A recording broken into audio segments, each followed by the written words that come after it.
পুরাণ মতে দেবতাদের জন্য উড়ন্ত রথ বানিয়েছিলেন বিশ্বকর্মা। আজ সেই বিশ্বকর্মা পুজো।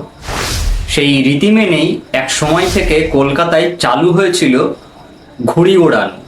আর সেই ঘুড়িতে জমিদাররা তখন ঘুড়ির সুতোর সঙ্গে টাকা বেঁধে ওড়াতো, এবং সেই ঘুড়ি যখন ভোকাট্টা বলে কেটে যেত তখন তার পেছন পেছন ছুটে যেত গরিব মানুষেরা সেই টাকার লোভে।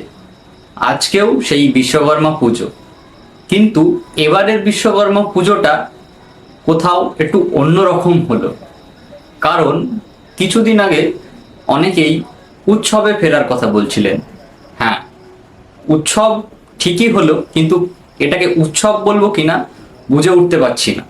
কারণ এখনো বিচারটা হয়, তিলোত্তমার বিচার এখনো হয়। তাই এবারে ঘুড়ি উড়লো, তবে ঘুড়ি কোথাও কাটাকুটি হলো না।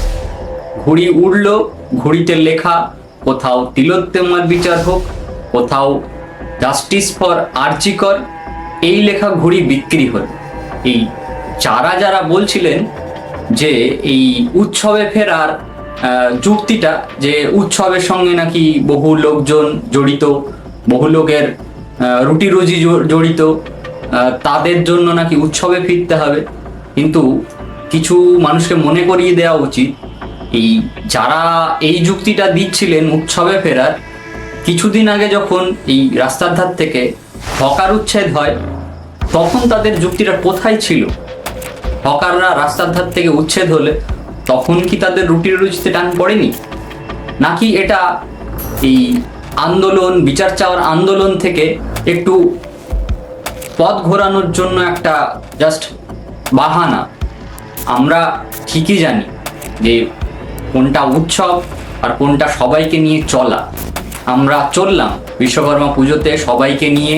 এবার আগের বারের থেকে অনেক বেশি ঘুড়ি বিক্রি হলো, লাটাই বিক্রি হলো, তাই নয় কি? কিন্তু উৎসব হলো, কিন্তু এটার নাম উৎসব দেব না, এটা সবাই একসঙ্গে মিলে বিশ্বকর্মা পুজো হলো। আর এই পুজোতে এবারই প্রথম যে ঘুড়ি কাটা হলো না, কিন্তু ঘুড়ি বিক্রি হলো, সবার রুটি রুজি হলো। তাই দুর্গাপুজোটাও হবে সেই একই রকম ভাবে। তাই অন্য রকম বাহানা দিয়ে ঘোরাবার চেষ্টা করবেন না। হ্যাশট্যাগটা থাকুক, হ্যাশট্যাগটা চলুক, justice for RG Kar, we want justice, we demand justice.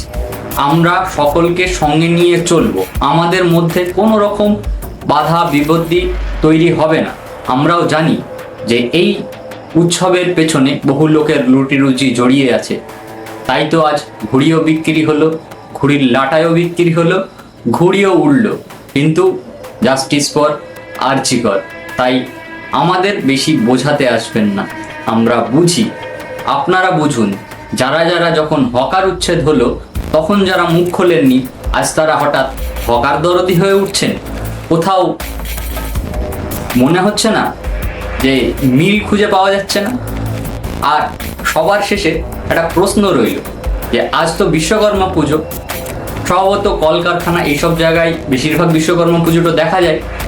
তো দাদার সেই ইস্পাত কারখানা শালবনী থেকেই এবার বিশ্বকর্মা পুজো হয়েছে?